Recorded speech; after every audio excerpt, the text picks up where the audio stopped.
Buenos días. Por fin hoy entramos en contacto con la India y he titulado esta reflexión como Rompiendo ataduras y estructuras religiosas y barreras culturales. Corría el año 2010 cuando un misionero inglés que llevaba muchos años visitando Nigeria, Kenia y la India decidió que su iglesia entrase a formar parte de la red o de la fraternidad de iglesias del Centro Cristiano Esperanza, red a la que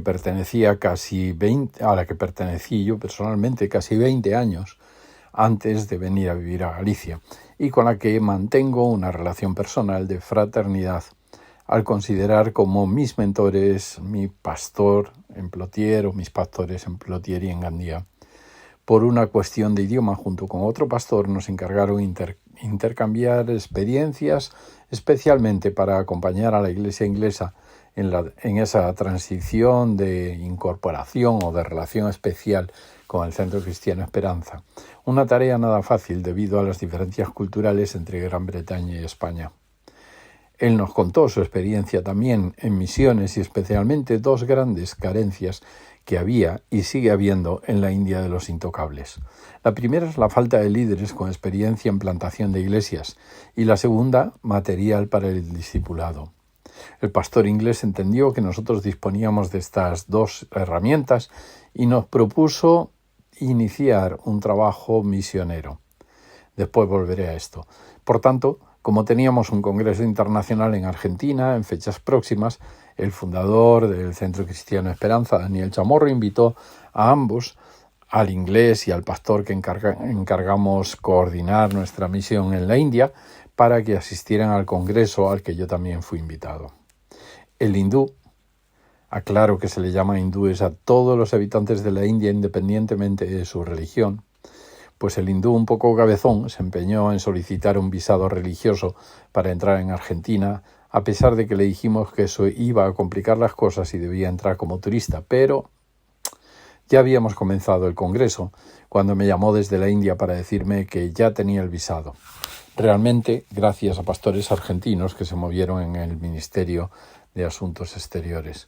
E inició un viaje de 48 horas con 2 escalas en la India, una en Dubái, otra en Río de Janeiro y la penúltima en Buenos Aires, donde le reservamos un hotel para que pudiera descansar unas horas.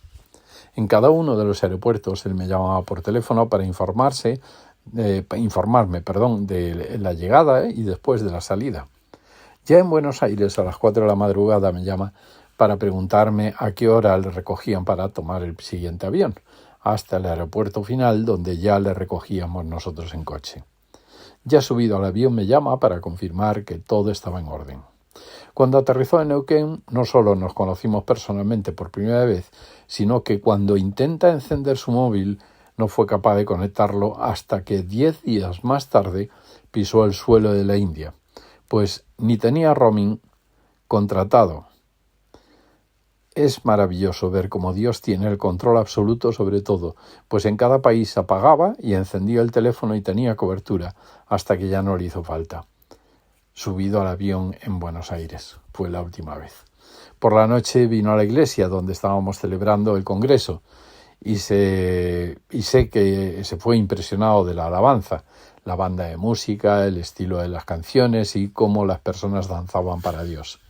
De camino a la casa donde nos hospedábamos juntos, le pregunté qué le había parecido y si alguno de sus hijos tocaba algún instrumento musical, y me contó que en sus iglesias solo se toca la percusión y excepcionalmente se usa un teclado de música, porque las guitarras y la danza es música del diablo.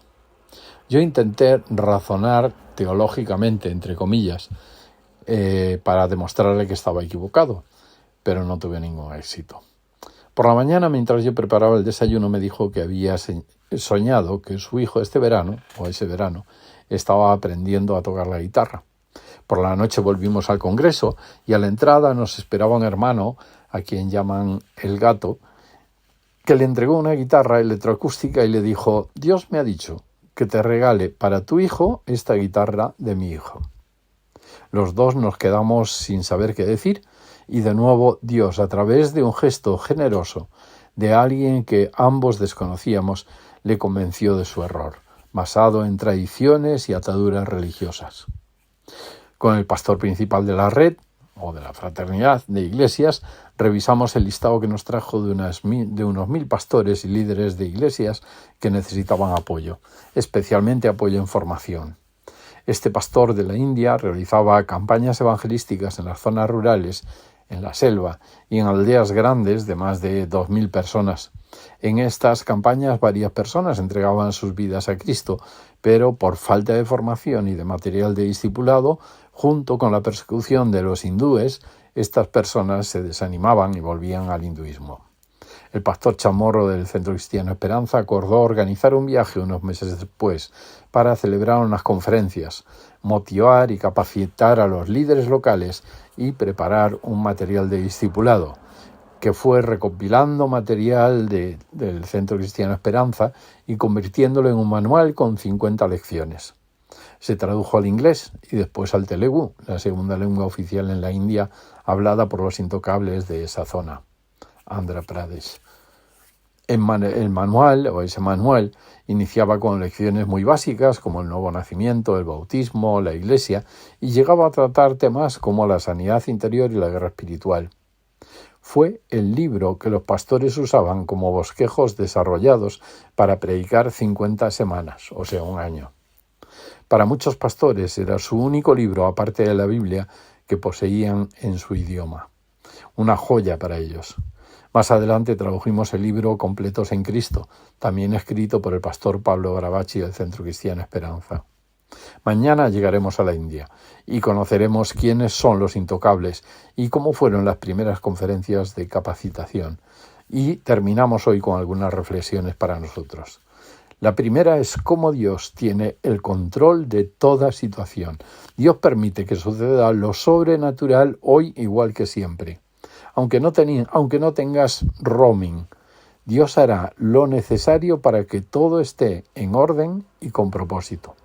Lo segundo es cómo Dios rompe nuestras estructuras mentales de forma muy creativa. A veces perdemos el tiempo con razonamientos y discusiones teológicas, cuando un sueño y un gesto como el regalo de una guitarra puede destruir las mentiras de Satanás y cambiar la historia de miles de personas. Lo tercero es que no valoramos todos los recursos que tenemos provistos por Dios y por personas que se han esforzado en pastorearnos y capacitarnos. Nos falta el hambre y la sed de quienes carecen de esos recursos y es muy fuerte descubrir cómo el enemigo aprovecha esas carencias para recuperar a personas que se habían decidido por seguir a Jesús. No estamos en la India, nos sobra de todo, sobre todo si nos comparamos con los intocables de los que hablaremos mañana. Pero nos falta su hambre y sed de Dios y su pasión por aprender. Nos parece ridículo que haya personas que tienen problemas para aceptar una guitarra en sus tiempos de alabanza, pero ¿has pensado alguna vez cuántas cosas nos atan a una religión estéril en lugar de poner todas nuestras capacidades y dones al servicio del Señor, aunque tengamos que romper paradigmas? Lo cuarto es que Dios no está sujeto a limitaciones de tiempo y espacio. Todo se le sujeta, incluso rompiendo las leyes naturales. ¿Cuántas veces cuestionamos los milagros de Dios hoy? Pero Dios todo lo hace y todo lo permite con propósito. Confiemos en Él. Buen y bendecido día.